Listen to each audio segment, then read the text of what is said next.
చెలి మనసే శివధనుసైనది తొలి చూపుల వశమైనది బలపు స్వయంవరమైనప్పుడు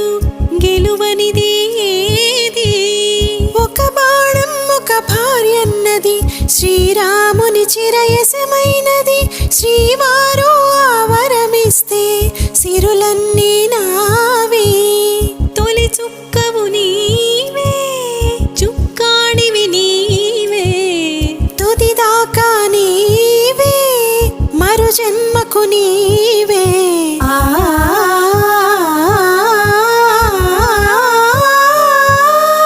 రాముడు అనుకోలేదు జానకి పతి కాగలనని ఆనాడు జానకి కలగనలేదు రాముని సతి కాగలనని నాడు